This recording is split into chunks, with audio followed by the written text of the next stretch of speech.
Labą dieną. Nu va, pagaliau ir antrasis podcast'o Tai kaip čia yra epizodas. Mes vėl kartu su Raimonda. Tie, kas mūsų nepažįsta ir matote pirmą kartą, tai mes prisistatysim. Aš esu Ernesta, psichologijos magistrantė, mindfulness trenerė ir sąmoningumo namų valandėlė savo įkūrėja. O aš esu Raimonda, astrologė. Ir šiandien mes su Ernesta išsirinkom šitam podcastui labai įdomią temą. Tarp kitko, šita tema yra atsiųsta jūsų žiūrovų. Tai aš nežinau, ar aš tau duosiu paskaityti šitą temą, bet tiesiog mūsų šito podcasto esmė yra analizuoti aktualias temas turbūt daugumai žmonių. Tik Ernesta daugiau per tą tokią psichologinę galbūt prizmę, ne? Aš per ezoterinę arba šiaip iš savo gyvenimiškų kažkokių patirčių. Nu, tu manęs jau taip vienant psichologinės prizmės nenurašyk, aš irgi gyvenimiškų patirčių turiu, žinai. Aš turiu kuo pasidalinti. Nu, mes su tavim gan skirtingos, nes Taip. tu daugiau tokio pagrindimo, mokslinio, aišku, ne tik. Aš tai tokia biški paplaukus, tai... Aš irgi paplaukus, tai žinai. Kai pirmą podcastą filmavome, tai mūsų tikslas buvo išsirinkti kažkokią temą, kuri mums pačiai būtų įdomi. Mes praeitą kartą kalbėjomės apie dvasinius turistus ir tą temą nagrinėtis ir diskutuotis. Ir tada gavom tokį feedbacką ir labai gerą pasiūlymą, kad mano arba Raimondos sekėjai gali mums anonimiškai parašyti savo temą, kažkokį įvykį gyvenime, ar kas dabar vyksta gyvenime, ir jeigu esate užstrigę ar panašiai, žodžiu, parašyti temą ir mes tada podcast'o metu tą temą išnagrinėsim visom įmanomom prizmėm, kiek jau mums čia gausis. Ir kaip vyšnia ant torto, ant galo Raimonda jau yra pasiruošus mūsų situacijos astrologinį žemėlapį ir podcast'o gale sudėlios taškus ant I, kaip sakant. Tai mums labai surezonavo šitas pasiūlymas, tai va šiandien mūsų pirma situacija, ne? Tai žiūrėsim, kas čia gausis. Aš tada dabar tą situaciją ir paskaitysiu. Mums siunčia per Google formas anonimiškai, taip kad žinokit, tai yra visiškai saugu, jeigu sugalvosite prašyti savo situaciją. Tai mums rašo moteris. Gyvenu su vyru, kuris manipuliuoja, be pagrindo pavydi, kontroliuoja, šmeižia mano aplinką, dukrą, kuri ne jo, tik mano. Pakęsti gyvenimo kartu nebegali, dažnai apsiverkia dėl aplinkybių, aš taip pat. Bet niekaip nerandu būdo, kaip su juo išsiskirti. Gyvename name, kurį nusipirkau pardavusi butą, remontavome bendromis jėgomis. Dabar konflikto atveju išsikraustyti su vaiku jis siūlo man. Nors jei ir išsikraustytume, viskas baigtųsi persekiojimu, 1000 skambučių ir panašiai. Jaučiuosi paskendusi šioje situacijoje, regis nekenčiu to žmogaus, o esu priversta taip gyventi ir dar dukrai leidžiu matyti. Kodėl taip vyksta? Stipru. Jo, šita situacija, taip stipriai skamba, bet aš, kai ją perskaičiau pirmą kartą, man labai surezonavo, nes aš daug kur girdžiu tą patį scenarijų. Kaip čia aprašyta, kad esu su žmogum, kuris tam manipuliuoja pavydi, bet išeiti negaliu, nes Tai man atrodo, kad tiesiog daugeliui bus aktualu. Daug kas galbūt šitoje situacijoje ir save, gali atpažinti. Man pirma mintis, kuri kyla, aišku, norėtus labai daug tikslinamųjų klausimų užduoti, kad jau kalbant apie konkrečiai tą žmogų arba konkrečiai su tuo žmogum, man jau norėtus, tikslumo, žinai, kas per manipuliaciją, kokios aplinkybės yra gyvenime ir panašiai, bet dabar pirma mintis, kuri man ateina perskaičius situaciją, tai yra baimė. Kažkokia baimė ir paprastai mes iš tos aplinkos, kurioje mes gyvenam, tai yra mūsų komforto zona. Kad ir kaip keistai skamba, nes šitą situaciją sudėtinga aprašyti, aš kaip suprantu, abu žmonės kartu yra nelaimingi, bet tai yra komforto zona, pažįstama. Savas pažįstamas pragaras yra daug saugesnis negu kažkokia nepažįstama ateitis.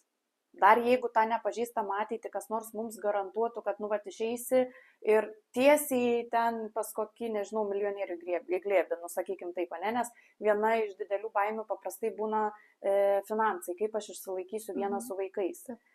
Tai vat, galbūt ta baimė būtų mažesnė, jeigu žmogus, nu, va tiesiai žinotų, pas ką išeina, tada jo. Bet kai yra neapibrėžtumas ir tu nežinai, ką tu išeini, žmonės labai bijo nežinojimo. Tai tada mes pasiliekam gyventi savo nekomfortabilioj komforto zonui. Ir būnam iš kažkokių įsitikinimų, iš gilios baimės, bet čia vat ir yra tas grožis, kad gyvenimas keičiasi tik tada, kai mes darom kažkokius žingsnius. Ir mes patys tą gyvenimą kuriam. Turi gal ką nors dabar pridurti šitoj temai. Tu jung dar kartą, aš po akim noriu turėti, žinai, nes dažniausiai tekstuose būna tokių smulkmenų visokių užsidėlioja. Per mano telefoną filmuojam, tai dalinomės juos. Man, žinai, pirmas, kas užstrigo, koks žodis jos parašytas, šitą žinutį, kad aš esu priversta gyventi. Nu, kažkaip taip buvo parašyta. Kai aš girdžiu tokį dalyką, man, kai aš sako priversta, aš taip įsivaizduoju, kai, žinai, žmogus suriša, pasodina ir viskas, tu nieko negali daryti, nu, nes tu, nežinau, apribotas, izoliuotas dar kažkaip. Bet, nu, akivaizdu, kad taip nėra. Jo. Apribojimai, tai jo, galbūt baimė dėl finansų, kaip aš čia viena, nu, visi šitie dalykai, ne, tai čia bus tas apribojimas. Bet, nu, man sunku tai pasakyti, kad, nu, žmogaus neįžeisti, bet man čia labai tas toks stiprus auka, nu, aš priversta, aš nieko negaliu pakeisti, aplinkybės taip susiklosti, čia jisai manipuliuoja, čia aš tokia silpna ir nu, tiesiog, ne, visiškas aukos vaidmuo ir natūralu, kad kol žmogus yra aukoje, tol visada bus budelis, kuris, nu, baus tą auką. Jo, ir nu, čia vienintelis, kaip aš įsivaizduoju, kaip aš matau, tai yra, nu, darbas su savimi ir nu, bandymas išeiti iš tos aukos ir suvokimas, kad aš pati esu kūrėja, ne, ir vadinasi, tai, kokioje situacijoje aš esu, aš ją susikūriau. Mano sprendimai, kuriuos aš priėmiau iki to, jie atvedė mane į šitą situaciją. Niekas už mane nenusprendė. Net, žinai, kai ir būna ten, sako, mane privertė ten kažką padaryti, nes ten turėjau rinktis arba, bet, nu, aš pasirinkau, vis tiek aš kažką pasirinkau. Tai mano buvo sprendimas. Tai va, ir šitoj situacijai šita moteris, nu, pasirinko va taip gyventi. Tai lygiai taip pat jinai gali pasirinkti ir iš to išeiti. Tik tais va tada klausimas, ne, ar aš išeisiu iš tos komforto zonos, ar aš išdrįsiu, nežinau, eiti tą nežinomybę, nu, ar aš visgi dar pasiliksiu šitoj būsenoj, leisiu, kad mano dukra tai matytų, patikentėsiu, šitas žmogus greičiausiai irgi nėra laimingas tose santykiuose, nu, apskritai, visi minuse. Nu, nėra laimėtų iš, nu, aišku, mes nežinom to vyro pozicijos, mes išgirdę jo situaciją, gal ten kitaip kažkaip išgirstumėm. Bet tiesiog, nu, mano patarimas, ne, tiesiog, nu, paimti ir išeiti iš to santykio, nes akivaizdu, kad jisai niekur neveda. Jo, man dar tas įstrigo, žinai, kad gyvename name, kurį nusipirkau pardavusi butą, remontavome bendromis jėgomis, dabar konflikto atveju išsikraustyti su vaiku jis siūlo man. Nors jei ir išsikraustytume, viskas baigtųsi persekiojimu. Tai man, žinai, taip moteriškai liežuvis verčias net pasakyti, kad kodėl, ta prasme, nu, stumk laukantų jį.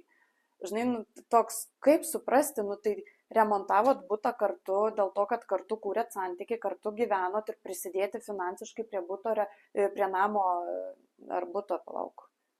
Nu va, prie namo remonto, nu, tai yra vyriška. Tu gyveni su moterim, tu kuri santykį, tu prisidedi finansiškai, valio, nesusiklostę santykiai, susirinkai savo šmutkėlę, susidėjai lagaminuką ir viso gero Dios amigos. Žinai, bet tai man čia toks, numatos, jaučias tiksliau labai iš to, kas parašyta, didelis spaudimas iš vyro ir moteris taip susigūžus, susigniaužus, tarsi bijo pastovėti už save. Tai man, labai norėtųs, pavyzdžiui, paklausti, ar moteris yra dirbanti, ar ji, yra daug sudėtingiau užsiskirti, jeigu tu skries neturėdama darbo, neturėdama net menkų finansinių pajamų. Žinai, suprantu, kad dukra yra tik viena iš pirmų santykių, nes nematau, kad būtų parašyta, kad kiti vaikai būtų įtraukti. Tai jeigu dukra iš kitų santykių, vadinasi ir dukra, nebėra mažytė, kad ten būtų metų ar 2 metų amžiaus, jau tada ir darželis, mokykla, labai sudėtinga, kai neaišku, kokia amžiaus ta dukra. Ir aš manau, kad šitoj vietoj tikrai galima atsistoti ant kojų, tikrai galima išeiti iš santykio, tikrai galima susitvarkyti tą gyvenimą, įsitvirtinti, galų gale savo poziciją sutvirtinti, nes čia tikrai toks labai jaučiasi pažeidžiamumas iš visų pusių, žinai, jeigu daug laiko tas spaudimas buvo darytas, kaip sako, jeigu tu ten 100 kartų pasakytum, kad kiaulė skraido, tai 101 kartą aš musiau ir patikėčiau, kad tos kiaulė skraido, žinai.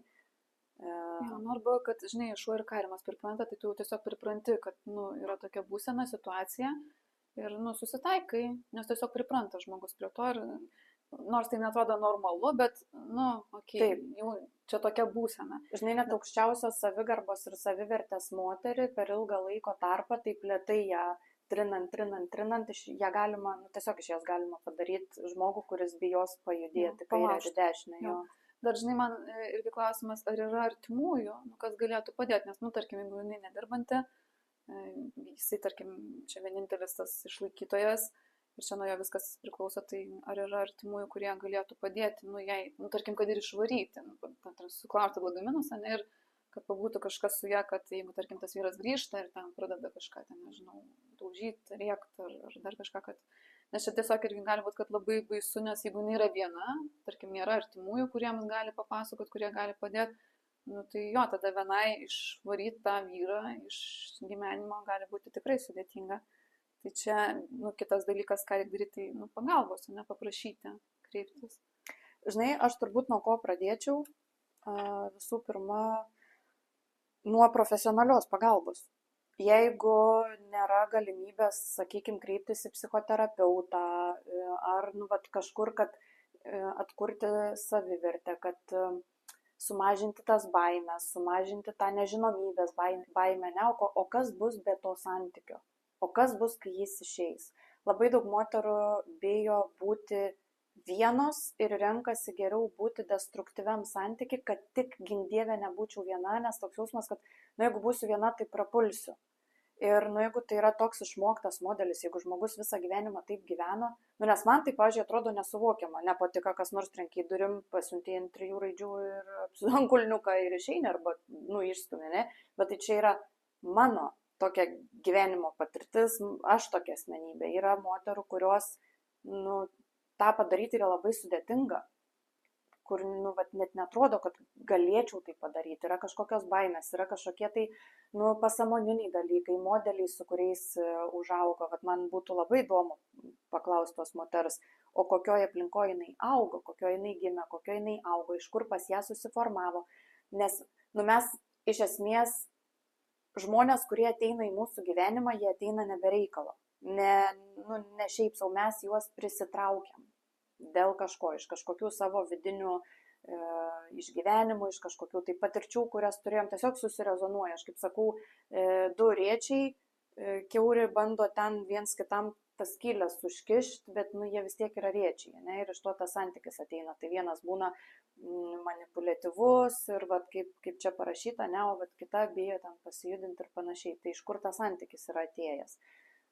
Tai tam rekomenduočiau tą profesionalią pagalbą ir jeigu nėra finansinės galimybės, tai tikrai yra vietų, kur psichologinė, emocinė pagalba yra siūloma nemokamai. Ir aš kalbu ne tik apie krizių centrus, ką tikrai, bet jau ten jau kriziniam atveju, ne, žmogus kreipias ir tiesiog gyvenant normalų gyvenimą, bet turint destruktyvų santykį, nelabai noris ten į tą krizių centrą.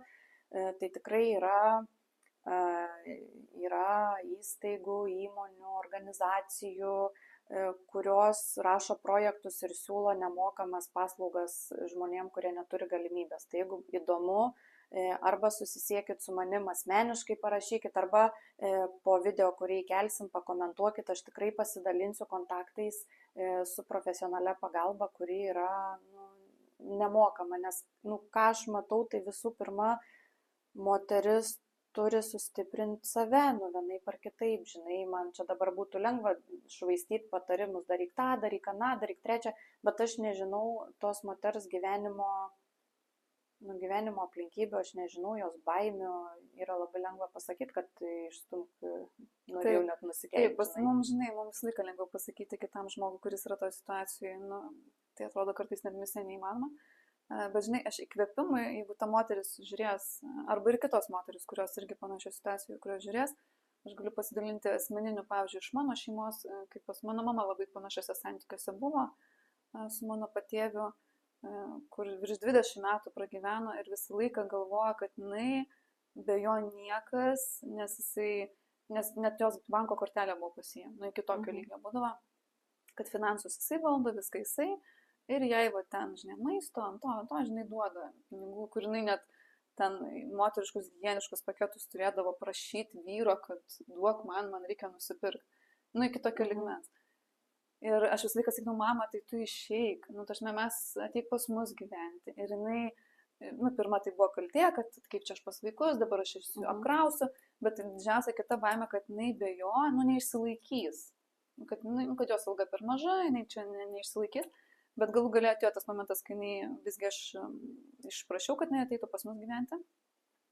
Ir jai tokiai reabilitacijai, kad jinai suprastų, iš kur jinai išėjo ir ką jinai kuria dabar, jai turbūt prireikė kokių 2 metų, kai jinai man po 2 metų sako, o Dieve, sako, aš dabar kaip prisimenu, kaip aš gyvenau anksčiau, aš nesuvokiu, kaip aš galėjau leisti savo būti tokiame santykiai ir kaip aš galiu leistis su savim, taip elgtis.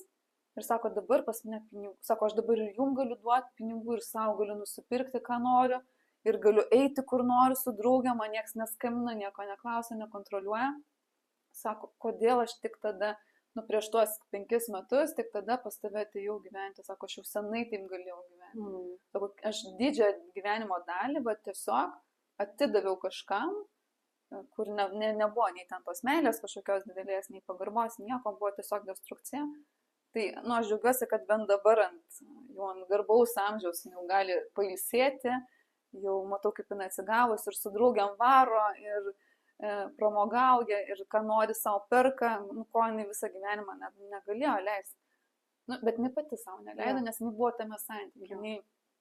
Jinai tiesiog patys laiką kartu, aš bijodavau, kad aš be jo pražūsiu, kad aš viena neišgyvensiu. Žinai, ir dar biškai pabaigsiu.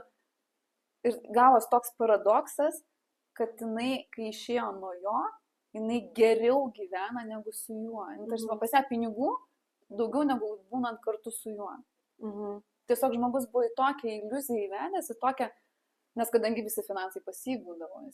O mama, žinai, kai tu nedisponuoji taip savo pinigais, tai dar ir atrodo, kad čia jisai uždirba, čia jisai išlaiko, čia jisai viską. O pasirodo, kad buvo visiškai visiškai atvirkščiai buvo iš tikrųjų. Jos alga buvo didesnė, jisai naudojasi tais pinigais. Vienu žodžiu, tai tiesiog, įkvėpimui tiesiog norėjau pasakyti, kad kai jūs išeinate iš tų santykių, taip yra baisu, bet po kurio laiko jūs atsigręšite atgal ir galvosite, o Dieve, kaip aš galėjau taip leisti. Ir kaip aš dabar galiu gyventi visiškai kitaip. Žinai, man visai neseniai viena, artimoje aplinkoje, viena moteris pasakė, nes irgi dabar sunku gyvenimo etapą išgyvena, ir jinai man sako, žinai, kaip norėčiau prasukti į priekį kokį pusmetį, kad visa tai būtų pasibaigę. Ir man tada tokia mintis atėjo, kad, būtų faina, nes tu dabar sunkiai, tada ir iškart, viskas gerai, praskipinai, viskas gerai ir gerai gyveni. Bet ne iš to išmintis ateina. Ateina išmintis būtent iš to sunkaus etapo, kai tu eini per savo jausmus, per visokius išgyvenimus ir tai tikrai nėra taip paprasta, nes, jeigu mes pradėtumėm santyki, vat, susipažįsti su vyru, sustinki, vat, pasimatymę ir jis iškart parodo pavydą, vat, kad manipuliuoja, viską parodo, tai mes viso gero bet tas dalykas taip neatsitinka. Viskas būna lėtai, tu pradedi kurti santyki ir nesimato, ir tie rožiniai akiniai, pradedi gyventi kartu, nepuola iš kartais visų blogiausių savo savybių rodyti. Po truputuką ir tada žiūri, kad po truputį ir tą tavo, apsauginį skydą, tokį griaužia iki tol, kol pasiekia tavo šerdį ir ten pradeda griaužti ir kankinti. Ir iš to išeiti yra labai sudėtinga, nes tu įėjai į tai ne per vieną dieną. Tai tu ir išeiti turi po truputį save stiprinti, o kai jau save sustiprini, tada viskas daug pasidaro paprasčiau. Ir čia mano irgi asmeninė patirtima, nes aš labai ilgai skirinėjau, nors oficialiai dokumentai tai greitai buvo sutvarkyti per kelis mėnesius, bet pats išėjimas iš santykio, išeidavau, grįždavau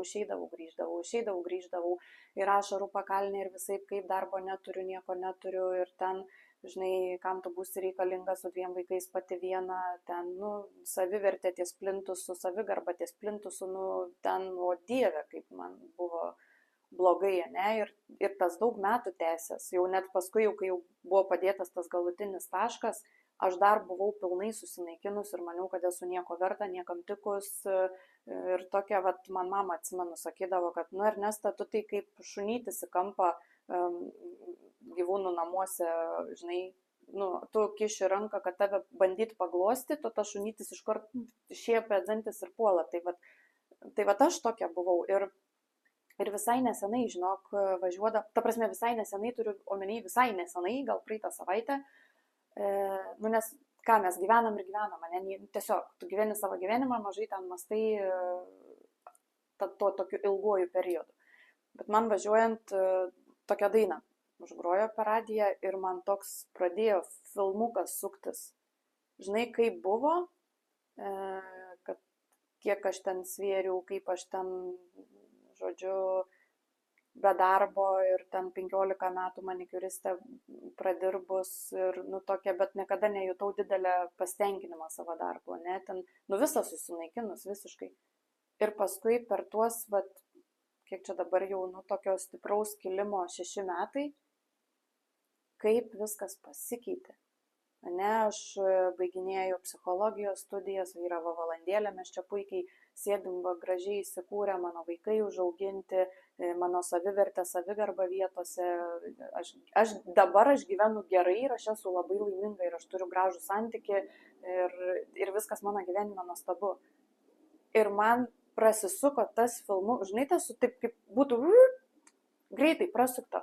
Žinok, važiuoju, apsiblioviau už tos laimės, galvoju, maladiec, Ernesta, maladiec, neprasigėriai,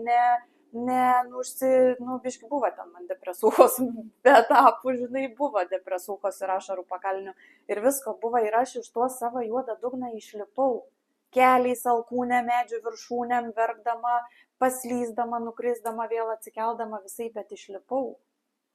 Tai yra svarbiausia kažką daryti. Tiesiog po žingsniuką, kažkaip pradėti save stiprinti. Mano pirmas žingsnis buvo į sporto salę, nes aš buvau iki tiek numetų svorę, kad mane mama apkabinus pradėjo verkti, sakė, tu man vaiks numirsi. Jeigu tai bus toliau, tu tikrai, ir aš užlipau tada, nuvažiavau pas draugę, sakau, tu svarstyklės turi duok man užlipti. Saka, varom į vonę, nuėjom, aš nusirengiau ir taip žiūrėjau, ir spalvas keist pradėjo. Saka, Ernesta, pas tave matos kaulai, kur neturėtų matytis. Aš užlipau ant svarstyklių 44 kg kažkiek ten 100 gramų. Jo, ir tada jau aš galvoju, čia gerai nebus. Jeigu taip toliau, čia gerai nebus. Tai mano pirmas žingsnis buvo sporto salė ir mityba. Aš tada, o valgyti nenorėjau, nes aš tik tai gerdavau kavą, rūkydavau ir vemdavau. Čia buvo mano kasdienybė. Vakarais viniuką, nes kitaip neužmigsi. Ir tada atsimenu, rytais aš tą košę su tuo Jėzau. peanuts. Riešutai. Su riešutų sviestu. Su tą makaluodavaus ten tą avižinę košę, su to riešutų sviestu, žiaukčiodama aš ten valgydavau, nes apetito tai nėra, tu nenori nieko, tu tik nori save naikinti, žinai. Ir eidavau 5 dienas per savaitę į sporto salėje, per negaliu, per nenoriu, per negaliu, bet nu va toks, kad nu aš numirsiu kitaip, žinai.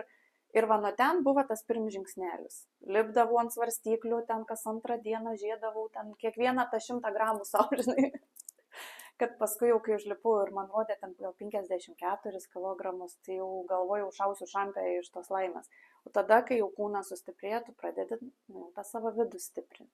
Tada pradedi ieškoti, kaip čia yra, negi iš tikrai ten tokia višta nevykus, vis tiek kažkas manyje yra gera.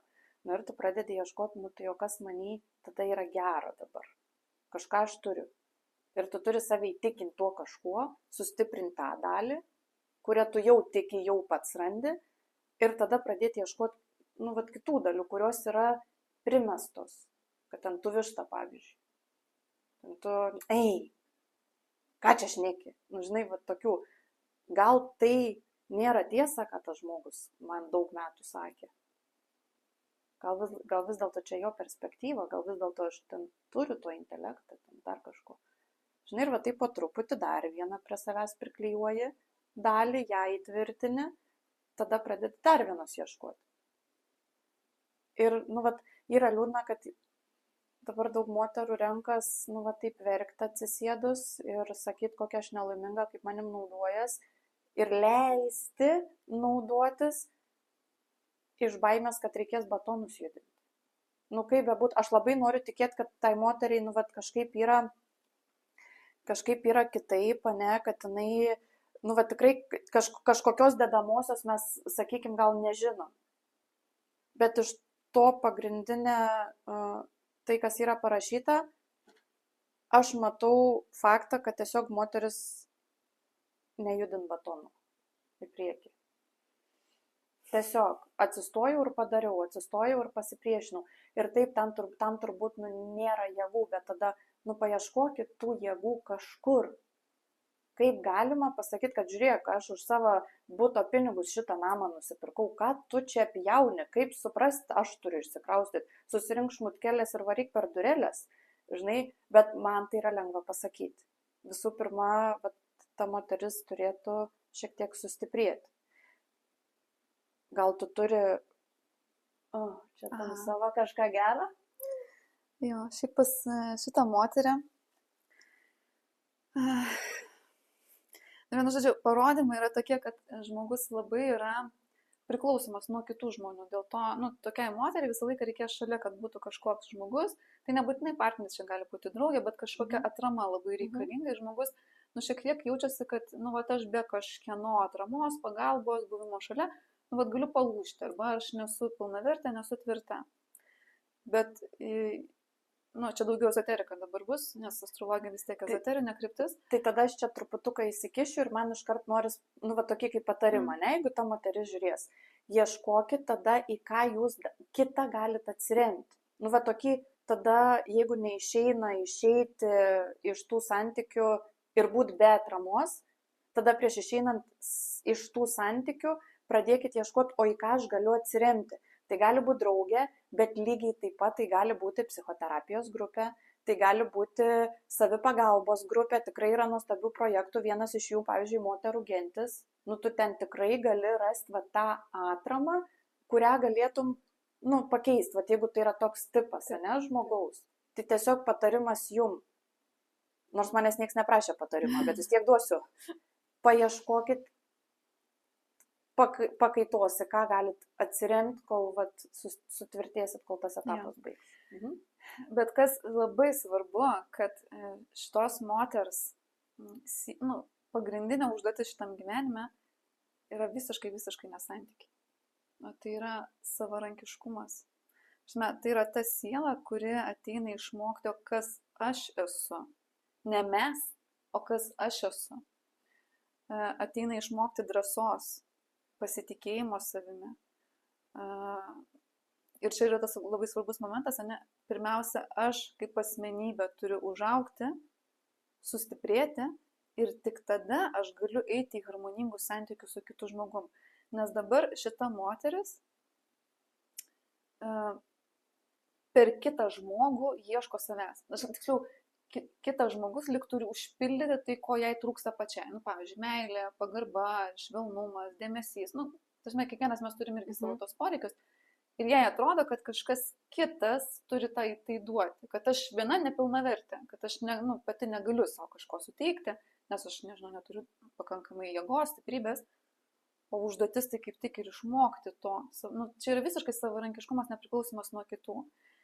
Ir kadangi čia jau ne pirmi santykiai pas ją, ne, jau girdėjom, kad jau buvo iš kitų santykių, ne, pas tokias moteris, kaip pas ją tokia kaip parodymai, jeigu žmogus labiau orientuotas į santykį, jis gali iš tikrųjų ir bet ko griebtis, nu, tarsi nebūtinai ten iš meilės, bet tiesiog, ne, kažkas rodo dėmesio, aš jau ir prisisirbiau. Ir jeigu žmogus labai orientuotas į tai, kad aš viena negaliu, man čia reikalingas tas partneris, kad mes būtumėm kartu, nes aš tada nepilnavertė, tie santykiai nesivysto, jie griūna, nes kitas žmogus tiesiog atspindi, ko tu savyje neturi, ne? Ko tu savo pati neduodi, tai meilė, pagarba ir taip toliau. Išsiskiria ir tada ateina kitas partneris ir dar stipresnės pamokos. Visada sako, tu su šitu nesupratai. Jo. Kas ne taip buvo, ne? Kur tu savęs negerbi, kur tu savo ribų nebrėži. Nu, tai atsiusim tau sunkesnį biškį variantą. Ateina šitas partneris ir dabar ne faktas, kad, tarkim, jeigu jinai išeitų iš tų santykių, bet nieko su savim toliau nedarytų, ateitų ir trečias vyras. Taip. Ir dar papurtytų gerai pasparintų šikną, kol jinai suprastų, kad matyt, man su savim reikia padirbėti. Ne čia tie vyrai kalti, jie man gal tik kaip veidrodis ir parodo, kur aš turiu tobulėti ir kur su savim padirbėti. Tai arba taip pasakytų, kaip tu sakai, ne, kad jau susiprata, kad čia aš kažkur turiu su savim padirbėti. Arba dar yra kita kategorija moterų, kur neduota man turėti vargšę, su Jėzu, visą gyvenim skalb, žinai, čia į kurią pusę nueisi. Ir iš tikrųjų labai panašiai aš nesenai su draugė kalbėjau irgi apie tas visatos pamokas, kad visata visų pirma mums pradeda taip baksnuot, žinai, kad žiūrėk, čia tu turi pasimokinti. Ir jeigu mes esam taifa ir nematom, tada stipriau pradeda baksnuot. Ir aš tokį, negražų pavyzdį šiaip paėmiau, bet, sakau, žiūrėk, kai moteris būna smurtinėse santykiuose, ne, juk jin, kai pradeda bendrauti su vyru, jis iškart nepakel prieš jos rankos. Jis visų pirma negražiai žodžiais pasako, jeigu tu nesupranti ir toliau būni tam santyki, jis kitą kartą tave pastumi. Prieš tai negražiai žodžiais išvadinęs. Tu dar nesupranti, ne, kad tas santykis yra tau destruktyvus, kad tau reikia kažką daryti, kažkaip trauktis, kažkaip tvirtinti brėžti ribas. Jo, brėžti ribas. Tada jis dar stipriau, jau žiūrėk ir ten kokią mėlynę įtaiso, žinai, ir panašiai, iki tol, kol galim daryti, ta prasme, iki labai baisių variantų. Tai aš jai sakau, žiūrėk, visą tą panašiai veikia. Kad ir kaip baisiai tai skambėtų ir nori sakyti, bet jeigu mes nesuprantam iš pirmo karto, mums duoda, sudėtingiau. O čia man labai gražu buvo klausytis, kai pasirodo, kad, po pačiom sudėtingiausiom mūsų gyvenimo situacijom slepias mūsų pati didžiausia stiprybė, mūsų pamoka, mūsų duotybės. Taip. Ir šiaip šitam horoskopė dabar aš dar uždėjau tranzitai, kas šiuo metu dangui vyksta. Šitai moteriai šitie metai iš tikrųjų bus labai stiprus transformacijos, tikrai ateina. Ne veltui jinai čia parašė, jai galbūt reikėjo patvirtinimo kažkokio, kad taip nenormalu, ne, kad tu kažką turi keisti ir panašu, kad pokytis tikrai labai stiprus bus. Ypatingai dabar šitie užtemimai čia buvo, ne, mes dabar šiuo metu esame užtemimų koridorių ir pas ją užtemimai ir vyksta. 1 būsto ašyje, kas yra asmenybė, ir 7 partnerystė. Ir čia turi tai, kas seno, kas jau nebetinka, nebeauga, nebetarnauja, jau reikia paleisti ir eiti į naują savęs versiją. Ir panašu, kad jinai pradės eiti į tą versiją.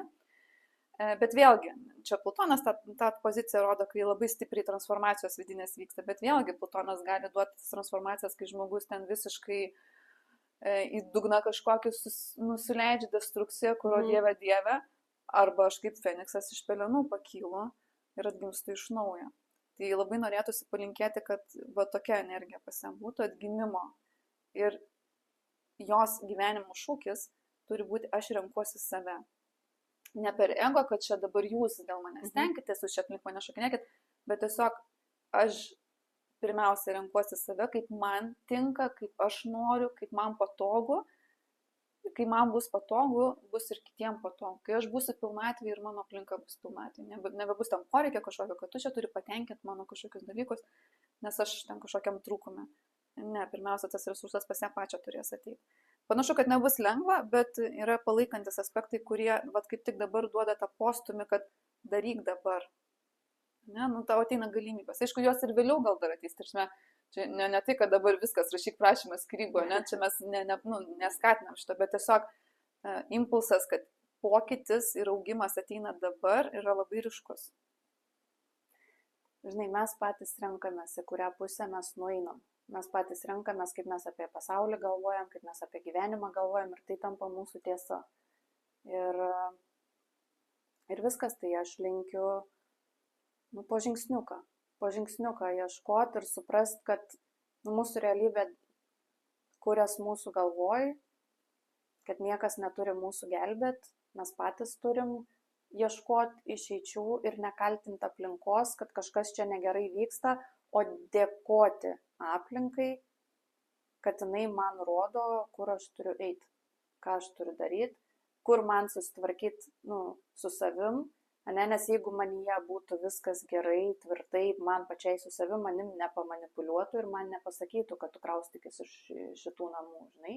O jeigu man tai pasako ir aš susigūžiu, vadinasi, manį kažkur yra netvirtumo ir aš tą tvirtumą turiu įsidėti, susitvirtinti, kažką su savim daryti. Kiekvienam yra skirtingi keliai, vieniem tinka psichologija, psichoterapija, grinai darbas per tai, ne. Aš labiau esu mėgėja tokių jau per kūną einančių praktikų, kvėpavimo, vinių, dar kažko, aišku, vienareikšmiškai ir pokalbis ir panašiai, bet jau daugiau tokių dalykų, o kiekvienas randa tą savo kelią, bet kelias yra ir sėdėti ir skūstis ir nieko nedaryti. Lygiai taip pat tai yra kelias ir tai yra nei gerai, nei blogai, tai yra mūsų gyvenimo pamokos ir mes renkamės, kaip mes einam per tą. Jo, tai labai geras žodis, kai renkamės. Tai va čia irgi pasirinkimas šitos moters rankose, ne, ką jinai pasirinks ar toliau. Jaustis, kad ją verčia, priversta kažką daryti, ar jinai visgi supras, kad aš renkuosi ir aš galiu keisti. Tai mes ir linkim po žingsniuką savo tempu ieškoti kelių į tą vidinį užsipildymą, į savęs atradimą ir į išėjimą iš tos nekomfortabilios komforto zonos, bijant. Baimė nėra blogai, bijoti nėra blogai, tiesiog reikia neleisti baimiai sustingdinti. Aš labai mėgstu sakyti, pasiimk baimę už rankos ir eikit kartu. O aš visai neseniai išgirdau labai gerą posakį, visata prieš duodama dovaną ją supakuoja į problemą. Taip, tu labai gražiai saulės nušviesta. Tai mes norim, turbūt, kad čia šitoj temai nelabai ir yra daugiau, ką pasakyti, tai aš kartais pastebiu, kad aš tavo manierą perimu. Aš anksčiau taip nedarydavau su užtempimu galų, nes mes labai daug bendraujam su juo, tai aš jau perimu tavo manierą, kas labai faina. Tai noriu priminti, kad jūs galite, aš ir po šituo postu įdėsiu nuorodą į Google formas, pagavai? Aha. Į Google formas, kur jūs galite anonimiškai užpildyti savo kažkokią situaciją, ar tai būtų santykiai, ar tai būtų finansai, visiškai nesvarbu, apie ką jūs norit, ir gale įrašyti savo gimimo metus, gimimo datą, žodžiu, laiką kada gimėt ir miestą, ir mes turbūt kitą mėnesį vėl susitiksim ir pasišnekėsim kažkokia kita tema ir ant galo Raimonda, kaip vyšnia ant torto, pavarys per astrologiją tam žmogui. Pakomentuokit, ar jums patiko, kokia jūsų nuomonė, gal mes kažką praleidom. Jo, pasidalinkit gal ir savo požiūrį, kaip jums atrodo visa šita situacija, kurią mes dabar analizavom, nes tikrai tikiu, kad ir ta moteris paskaitys, kuri autorė šitos situacijos, ir kitos moteris, kurios yra panašioje situacijoje, ir jos irgi gal savo kažką pasims iš to. Jo, nes kad mes neaptarėm visko, tai čia yra 100%, kad mes visko neaptarėm, kadangi kiekvienas žmogus yra unikalus, kiekvieno žmogaus gyvenimas yra labai labai platus ir jį analizuoti ir kategoriškai teikti, kad tikrai yra taip ir ne kitaip ir ta moteris yra šitoj situacijai būtent dėl to ir ne dėl kito, būtų mažiausiai neatsakinga. Tai mes tiesiog iš savo perspektyvos, iš savo požiūrio taško, iš savo pozicijos su jumis pasidalinom, kaip mums atrodo, kaip galimai galėtų būti. Bet ne faktas, kad tai yra tiesa. Nepriimkit kad jau yra tikrai taip ir ne kitaip, ne? Nes jau reikėtų tada plačiau su pačia moterim kalbėtis, daugiau jos klausimų paklausti ir pasodinti dar kokius nors 4 psichologus, terapeutus ir panašiai, ir jie visi rastų dar kažkokių skirtingų aspektų, nes mes kiekvienas esam tokia asmenybė.